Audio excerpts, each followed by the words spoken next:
So this week we're going to be working on a mountain meditation or visualization. This is a script adapted from John Kabat-Zinns' mountain meditation. So it's one of the best from the best, but obviously this is an adaptation. Now for this one we need to be in a seating position, either on the floor or in a chair, whichever's comfortable for you. So we're going to do that now, getting comfortable in our seats.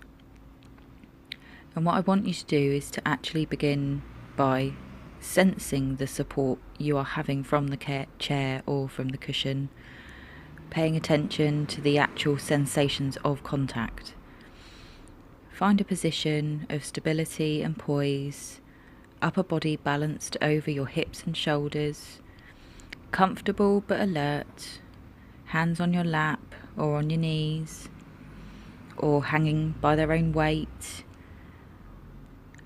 like heavy curtains, stable and relaxed, actually sensing into your body, feeling your feet, your legs, hips, lower and upper body, arms, shoulders, neck, head.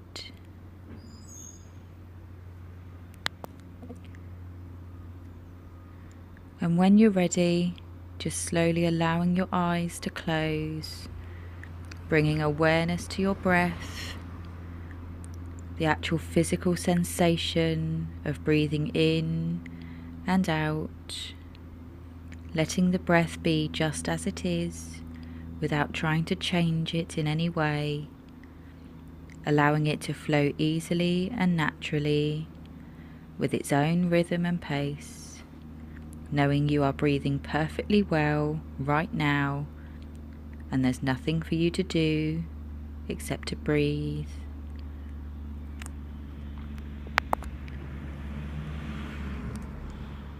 Allowing the body to be still and sitting with a sense of resolve, a sense of being complete, whole, in this very moment, with your posture reflecting that sense of wholeness.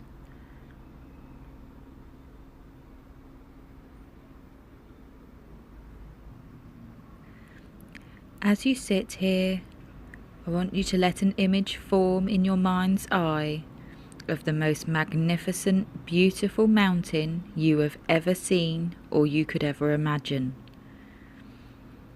Let it gradually come into greater focus, and even if it doesn't become a visual image, allow the sense of this mountain and feeling its overall shape, its peak high in the sky, the large base rooted to the bedrock of the Earth's crust, its steep or gently sloping sides, noticing how massive it is, how solid, how unmoving, how beautiful.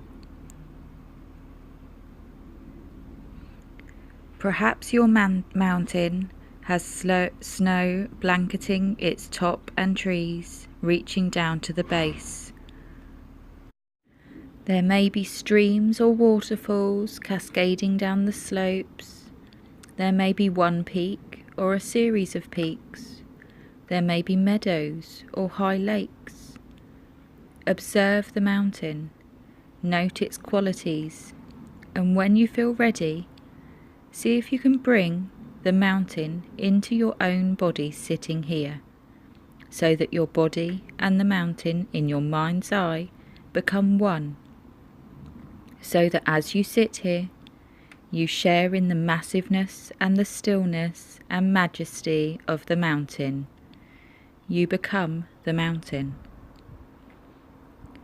Grounded in your seating posture, your head becomes the lofty peak, supported by the rest of your body and affording a panoramic view. Your shoulders and arms, the sides of the mountain. Your bottom and legs, the solid base, rooted to your cushion or chair, experiencing in your body a sense of uplift from deep within your pelvis and spine. With each breath, as you continue sitting, becoming a little more a breathing mountain, alive and vital, yet unwavering in your inner stillness, completely what you are, beyond words and thought, a centered, grounding, unmoving presence. As you sit here, becoming aware of the fact that the sun travels across the sky, the light and shadows and colours are changing virtually moment by moment in the mountain's stillness. The surface teems with life and activity, streams, melting snow, waterfalls, plants, wildlife.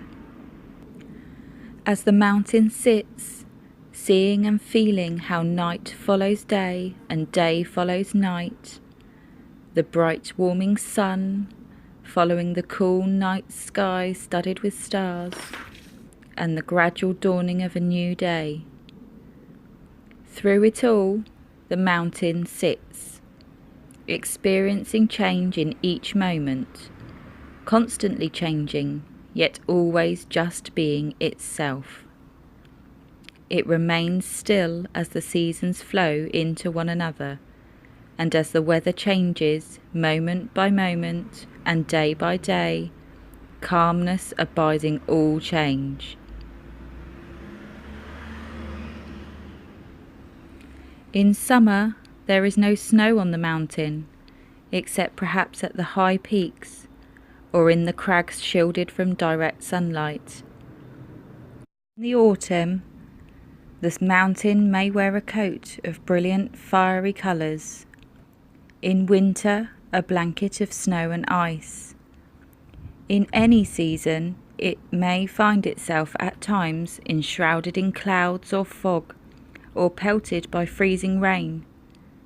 People may come to see the mountain and comment on how beautiful it is, or how it is not a good day to see the mountain, that it's too cloudy, or rainy, or foggy, or dark. But none of this matters to the mountain, which remains at all times its essential self. Clouds may come and clouds may go. Tourists may like it or not. The mountain's magnificence and beauty are not changed one bit by whether people see it or not. Seen or unseen, in sun or clouds, day or night, it just sits, being itself. At times visited by violent storms, buffeted by snow and rain and winds of unthinkable magnitude, through it all, the mountain sits. Spring comes, trees leaf out, flowers bloom in the high meadows and slopes, birds sing in the trees once again. Streams overflow with the waters of melting snow. Through it all, the mountain continues to sit, unmoved by the weather, by what happens on its surface, by the world of appearances, remaining its essential self through the seasons, the changing weather, the activity ebbing and flowing on its surface.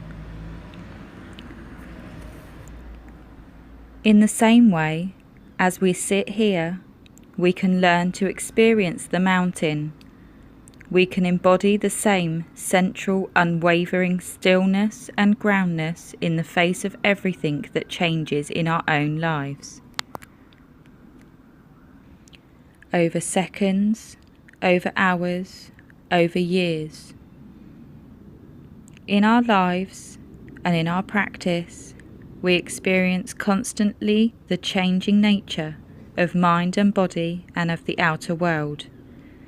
We have our own periods of light and dark, activity and inactivity, our moments of colour and our moments of drabness.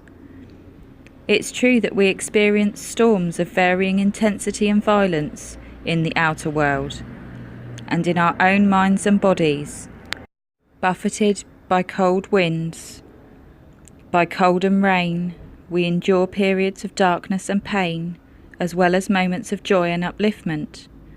Even our appearance changes constantly, experiencing a weather all of its own. By becoming the mountain in our own meditation practice, we can link up with its strength and stability and adopt them for our own. We can use its energy to support our energy, to encounter each moment with mindfulness and clarity.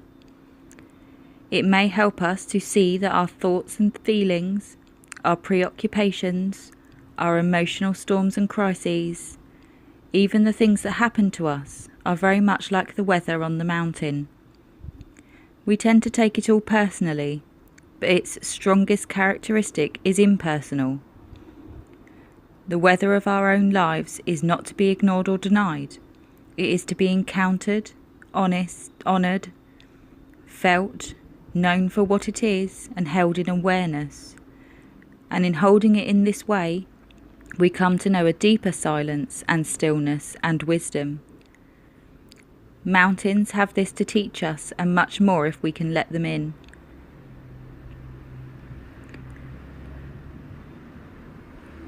Resonate in some way with the strength and stability of the mountain in your sitting.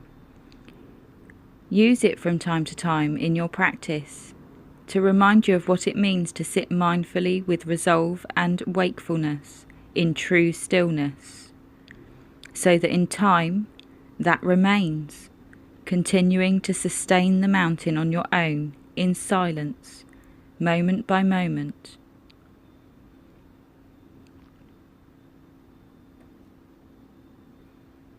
Sit now for a while, feeling the stillness and the wisdom of the mountain until you feel ready to bring your awareness back into the room and open your eyes.